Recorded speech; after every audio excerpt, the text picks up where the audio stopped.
Je ne reviendrai pas sur ce qu'a dit Barthélémy. Deux ministères jusque-là nous aidaient indirectement, mais leur aide a pris fin.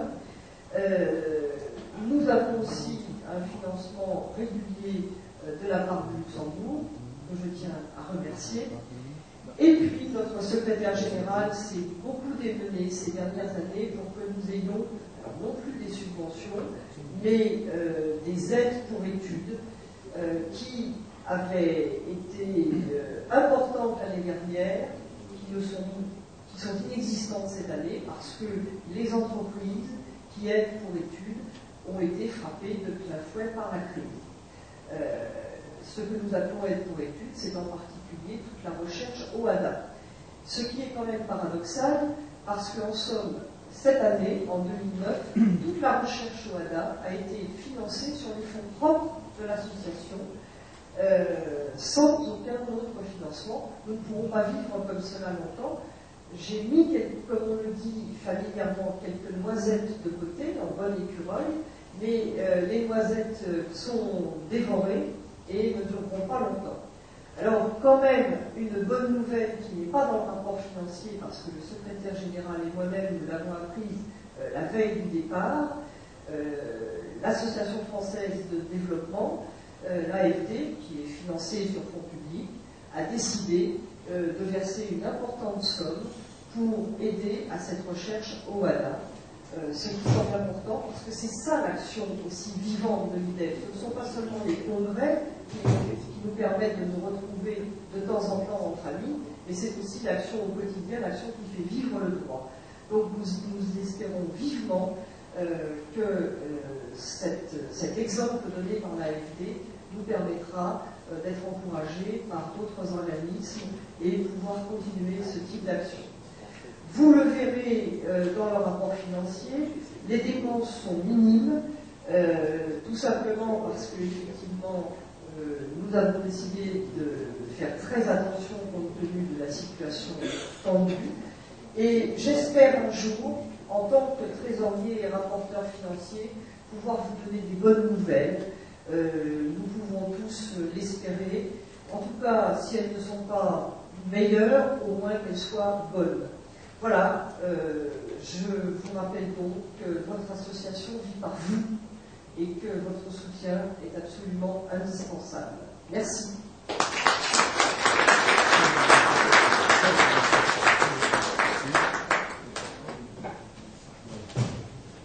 Pour honorer le président Soro, comme il se doit, nous avons conçu que monsieur le conseiller d'État, président de section au Conseil d'État et président de la section française de l'IDEF, Raphaël Abasselet, au nom de M. André et de là, présentera nos remerciements et un compliment à l'intention de M. Soro.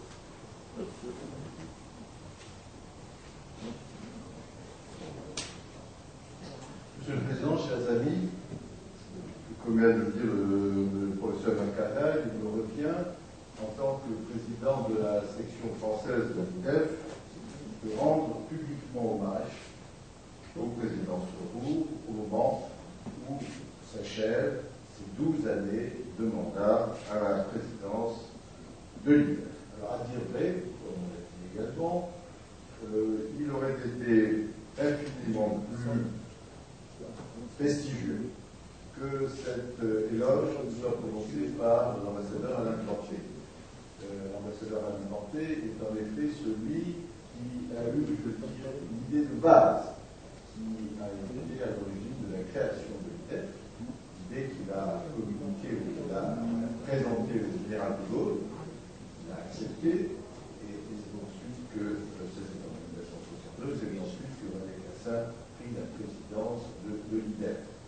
Donc c'est vraiment Alain Planté qui aurait dû revenir de présenter cet hommage, mais comme on l'a dit, son état de santé est préoccupant, douloureux, pas grave, mais extrêmement douloureux, en tout cas ça l'empêche de se déplacer, et il vous a directement, Monsieur le Président, écrit, mais il me charge également de vous transmettre toute sa considération et son réflexion par mes mots.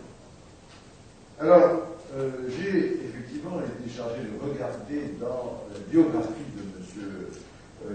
président à la retraite, Patrice Roux, ce qui caractérise le plus sa personnalité. Et j'ai été très frappé, effectivement, de l'extrême étendue de ses centres d'intérêt et de la grande variété de ses activités. Donc je ne vais pas, de manière un peu énumérative, faire l'inventaire de cette longue et brillante carrière qui a été la sienne. Moi, ce qui me frappe, c'est que les traits dominants de son action sont tels, c'est qu'il y a en gros 3 personnes en une seule. Il y a 3 Ahmed Patrice Roux qui se résument en une seule personne. C'est d'une part le grand juriste, d'autre part le grand parlementaire, et enfin le grand homme d'ouverture internationale. Et je voudrais insister juste rapidement sur ces 3. Le grand juriste, c'est très important pour nous, tout de même. Nous sommes le représentant de l'Institut international sur le droit d'expression et d'inspiration, francophone.